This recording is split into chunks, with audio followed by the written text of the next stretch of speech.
A mere 8 words made up the inquiry, yet once it left my lips, the expressions of everyone gathered around the dinner table shifted permanently. At 19 years old, having been a wife for barely 7 months, I was considered mature enough to labor from dawn until nightfall, manage a household, and navigate the responsibilities of marriage. However, on that particular afternoon, surrounded by a large gathering of relatives, I discovered that being mature enough to voice a question carried an entirely different meaning. The morning had started with the familiar structure of any given Sunday. Our congregation had gathered for worship at the homestead of my husband's uncle, where the rooms were lined with rows of wooden benches. Following our traditions, the women sat together on one side while the men occupied the other, their voices raised in shared hymns that resonated through the house. Nearby, children exchanged quiet whispers under the assumption that the grown-ups were oblivious, all of us moving within the predictable cadence of traditional life. Once the formal worship concluded, everyone remained for the communal meal, with expansive tables arranged throughout the barn to accommodate the gathering. The surfaces were laden with an abundance of roast chicken, homemade bread, noodles, garden vegetables, and pies, far more than necessary to satisfy the assembled crowd. Conversations flowed casually, touching upon the weather, upcoming harvests, community weddings, and recent births. It was all entirely ordinary and inconsequential, or so I assumed at the time. Daniel, my husband, occupied a seat right next to his father. True to form, at 26 years old, Daniel was industrious, well-regarded, and thoroughly dependable. The community placed immense trust in him. Peers sought his guidance, and elders frequently commended his work ethic. He never raised his voice, never initiated conflict, and never gave anyone a reason to question his character. My admiration for him was deep and genuine. The difficulty, however, lay in the fact that this admiration was so universal that no one ever thought to challenge his perspective, even in moments when a challenge was warranted. As the afternoon progressed, the talk at the table turned toward a family residing in a neighboring district, whose eldest son was intending to relocate closer to the community where his wife's relatives lived. Immediately, several voices offered their critiques, most of which were critical of the move. People murmured that such a choice fractured kinship bonds, created unnecessary separation, and inevitably invited complications. The critical remarks persisted until Daniel's father finally offered his definitive view, stating that a husband is the one who must establish where his household resides. A chorus of nods followed from the men, and even several women signaled their agreement. Then Daniel added his own thoughts in a tone that was perfectly calm and assured, noting that choices become straightforward once everyone recognizes their specific obligations. The remark seemed completely benign, standard, and unremarkable, drawing no visible reaction from the table, except from me. Something about his words struck a discordant chord, not because they carried malice, but because they felt incomplete. Initially, I kept my thoughts to myself, continuing to eat and listen while telling myself it was foolish to intervene. But the silence broke when Daniel's younger cousin offered a laughing remark, joking that such harmony only persists if wives refrain from inquiring too much.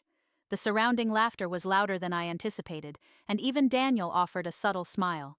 That reaction caught me off guard, and before I could filter my thoughts, the inquiry slipped out, as I asked aloud when exactly asking a question had become a fault. The inquiry was voiced softly, politely, and with genuine curiosity, carrying no trace of resentment, disrespect, or accusation. It was simply a straightforward query, yet the impact was instantaneous. The ongoing dialogue ceased entirely, utensils hovered mid-air, and numerous faces turned toward me. The sudden quiet was punctuated only by someone clearing their throat and a child dropping a utensil, leaving me completely exposed as the focus of the entire room. The stillness felt incredibly heavy. Looking around in confusion, I truly could not comprehend what had triggered such a severe reaction from a single question. Daniel looked in my direction with an expression of pure astonishment rather than anger, while his father suddenly fixed his gaze downward on his plate, and his mother became intensely focused on her coffee cup. Across the expanse of the table, an older aunt cast a subtle frown in my direction. No one offered a word until one of the men attempted to salvage the atmosphere with a forced laugh, allowing the guests to slowly resume eating. Conversation gradually picked up again, yet the underlying mood had shifted in a way I could acutely feel, stripping away any remaining sense of comfort. The rest of the afternoon meal moved forward in a strained manner, with some individuals deliberately avoiding my gaze while others stared far too intently, neither of which offered any comfort. During our journey home in the open buggy, Daniel maintained an uncharacteristic silence. The horse trotted at a steady pace down the dirt road, flanked on both sides by wide expanses of farmland under a low afternoon sun. Typically, our return trips from Sunday gatherings were filled with casual conversation, but on this day, nothing but absolute silence filled the space between us. Eventually, I broke the quiet by asking if I had spoken inappropriately. Daniel kept his focus directed entirely on the road ahead as he gave a swift, reflexive negative response. It was obvious to me that his answer lacked complete honesty. After all, if nothing was amiss, there would have been no reason for the entire room to fall silent. His jaw tightened momentarily before he let out a heavy sigh, explaining that my words had caused discomfort among the guests. I looked at him blankly, pressing for an explanation as to how that was possible, recognizing his hesitation as a sign that he wished to avoid the topic altogether. Ultimately, he explained that by voicing my query, I had effectively challenged the collective conversation. I blinked in slow contemplation, asserting that I had merely asked a question, though Daniel's continued silence served as an unspoken confirmation that to many people there was no distinction between a simple inquiry and an act of defiance. Once we returned to our house, the weight of the interaction refused to leave my mind, lingering as I prepared the evening meal, cleaned the kitchen, and tended to the laundry. I kept analyzing what I had actually done wrong, why the reaction had been so severe, and why no one seemed capable of providing a straightforward explanation. By the following morning, I went to visit my mother, not with the explicit intention of bringing up the incident, but mothers possess an innate ability to read their children. The moment I walked through her door, she discerned my troubled state. We spent those early hours working on food preservation, with glass storage containers lining the table alongside a pot of fruit bubbling gently on the stove, filling the room with a rich, sugary aroma. Eventually, she inquired about what was weighing on my spirit, prompting me to recount the entire sequence of events: the table talk, my inquiry, the sudden quiet, and the tense ride home. After listening to the whole narrative, a sorrowful smile appeared on her face, reflecting sadness rather than amusement or shock. That expression immediately drew my attention, making me realize she had witnessed this dynamic before, as she confirmed that my utterance had not been perceived as a mere question. She then shared an insight that would stay with me forever, observing that people frequently mistake compliance for genuine respect. The weight of that statement lingered between us as I turned it over in my mind, recognizing that it clarified the situation far better than anything else I had heard. My mother added that true respect involves a willingness to listen, placing another glass jar onto the workspace, whereas compliance simply means adopting the exact same viewpoint. I nodded in slow agreement, acknowledging that the two concepts are entirely distinct, though she noted with a gentle smile that many individuals within our community treat them as identical. The weight of that discussion remained with me throughout the quiet moments of the week until Wednesday evening, when an event occurred that altered the situation entirely. Daniel arrived home significantly later than his usual hour, carrying a solemn, heavily preoccupied demeanor. He barely touched his food during supper, offering only brief responses to my attempts at conversation while keeping his gaze locked onto the wooden table for most of the night. It was only right before we prepared for sleep that he finally revealed that a gathering had taken place that evening. When I inquired about the nature of the meeting, his eyes momentarily met mine, before shifting away as he explained that they had been discussing the events of Sunday. A sudden chill seemed to fill the room, and my stomach knotted instantly. I knew without another word that my single question had not been dismissed by anyone, and whatever had transpired at that meeting carried far greater consequences than I had ever anticipated. Daniel remained motionless for a moment, standing near the kitchen workspace with his headwear still grasped in his hand, a deviation from his unbreakable habit of hanging it by the entrance before sitting down to eat. That detail alone signaled the gravity of the situation as he stood there, idly turning the brim of the fabric between his fingers while the flame of the oil lamp flickered between us. Outside, the homestead was enveloped in absolute quiet, but indoors, I could feel an impending storm. When I finally pressed him to identify who had been analyzing Sunday's events, he looked completely drained as he named his father, two of his uncles, and Bishop Amos. My hands instantly went cold at the mention of the bishop, and I sank slowly into a chair as the realization hit me that a casual remark at a dinner table had escalated all the way to the church leadership. When I asked why such a step was taken, Daniel pulled up a seat directly across from me, explaining that certain individuals felt I had stepped out of bounds. Those words carried a sharp sting, not because they were delivered harshly, but because they were deeply familiar to any young wife who had been told in various ways to speak more softly, wait her turn, avoid quick retorts, protect her husband's reputation, and prevent the community from viewing her household in an unfavorable light.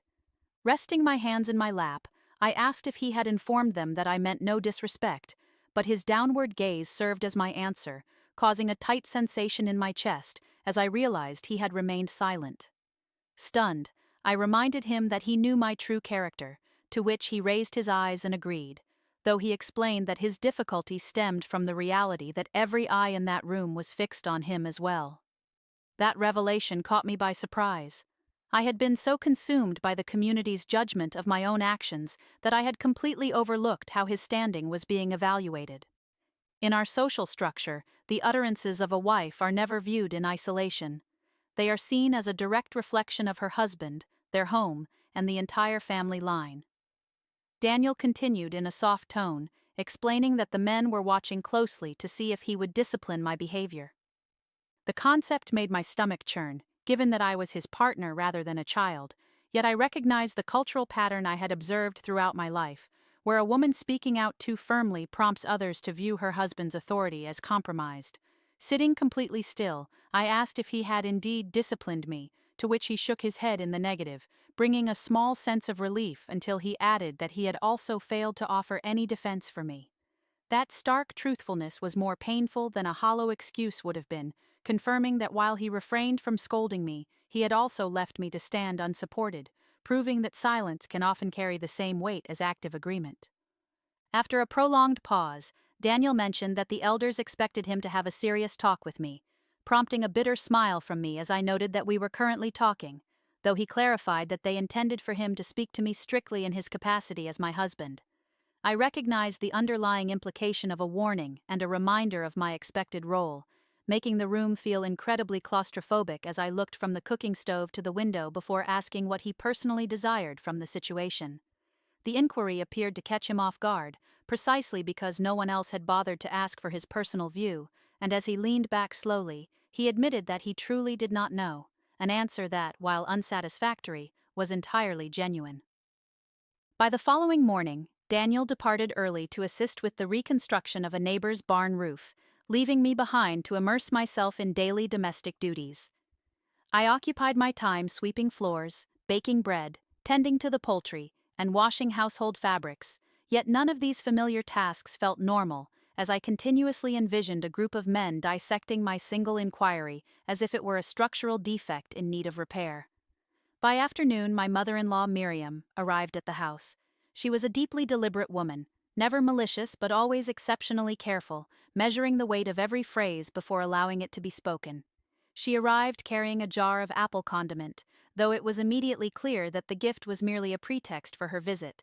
As we sat together in the kitchen area sharing coffee, we initially confined our conversation to safe, neutral topics like the current weather, laundry duties, and a neighbor's ailing livestock. Eventually, Miriam placed her hands together and noted that word had reached her regarding the tension surrounding Sunday's events. Acknowledging her statement, I watched her as she examined me with an expression that reflected deep anxiety rather than anger. She reminded me of my youth, suggesting that young wives often fail to realize how quickly spoken words can propagate through the community. Looking down at my beverage, I reflected on the truth of her statement, though it struck me that silence propagates just as quickly, even if no one seemed troubled by it. Miriam attempted to reassure me by stating that no one viewed me as malicious, though the mere fact that she had to clarify that point caused my spirit to sink, as she added that the primary concern was that I might be too unbridled with my speech. Feeling the color rise in my face, I defended myself by noting it was just a single question, to which she gently responded that the issue lay in the fact that it was voiced directly in front of the men. There lay the unspoken core of the matter. The problem was not the content or the intent of the inquiry, but rather the environment and the timing. the reality that I had spoken up in a space where my structural role was simply to listen. Taking a measured breath, I asked if the inquiry would have been deemed inappropriate had Daniel been the one to utter it, causing Miriam to fall silent as her gaze drifted toward the window before returning to me. Her lack of an answer spoke volumes because the reality was undeniable. Had Daniel raised the point, he would have been praised for his introspection and wisdom, whereas my voicing of the exact same thought earned me the label of being overly forward. In that precise moment, a profound internal shift occurred within me. It was not an impulse toward rebellion or arrogance, but rather a sharp, unclouded recognition that the community's discomfort stems not from the danger of the inquiry itself, but purely from the identity of the person who asked it. When Daniel returned that evening, he was visibly spent, his clothing covered in dust, and his hands bearing fresh abrasions from the day's labor. As he quietly cleansed himself at the wash basin, I informed him of his mother's visit, prompting a pause from him as he admitted he anticipated she would come. That acknowledgement confirmed everything, revealing that he was aware of the plan as he slowly dried his hands, explaining that his father had requested her intervention. I felt a surge of incredulous laughter at the realization that his mother had been dispatched to correct my behavior, noting his pained expression as I pointed out that he knew of the arrangement yet chose to remain silent once again. His face tightened with a visible sense of shame rather than irritation, but I had exhausted my willingness to accommodate everyone else's comfort at my own expense. Facing him directly, I pressed him to tell me whether he perceived me as his partner or merely as a source of disruption when I spoke with total honesty. The question appeared to impact him with unexpected force as he slowly took a seat while I remained standing, drawing upon the posture not for a sense of dominance, but to maintain my own internal fortitude. Looking down at the tabletop, he softly confessed that he perceived both elements in my words, an honest admission that brought a burning sensation to my eyes, though I appreciated that he refrained from dishonesty. Assuring him that my intention was not to bring disgrace upon him, his father, or the established church structure, he looked up and asked what I was ultimately striving to achieve, prompting my voice to waver slightly as I explained that I simply wished to exist in a space where my thoughts were not automatically viewed as a threat to the order of things. Daniel closed his eyes, and for the first time, the true magnitude of the situation seemed to register with him. Not just my personal hurt, but his own internal conflict between ancestral loyalty, respect for church authority, fear of community gossip, the desire to be an exemplary spouse, and the painful realization that all these competing pressures had left me completely isolated. When the following Sunday arrived, a sense of dread washed over me as I prepared for the service, pinning my hair with extreme care and securing my bonnet with trembling hands while smoothing down my apron. Daniel noticed my distress as he stood by the entryway, looking as though he wanted to offer some words of comfort, before simply asking if I was prepared to leave, to which I gave a deceptive nod, despite feeling entirely unready. At the gathering, the physical surroundings were completely unchanged. The arrangement of the benches, the familiar melodies of the hymns, the subdued greetings, and the children clustered tightly near their mothers all looked identical, yet I felt an intense sensation of being watched. Whether the scrutiny was real or merely a product of my internal anxiety, the emotional weight of it was undeniable. Following the communal meal, Bishop Amish approached Daniel, causing my stomach to tighten as the two men engaged in a quiet conversation near the entrance of the barn. Eventually, the bishop directed his gaze toward me, as did Daniel, causing time to slow down momentarily before my husband did something entirely unforeseen by signaling for me to cross the yard and join their circle.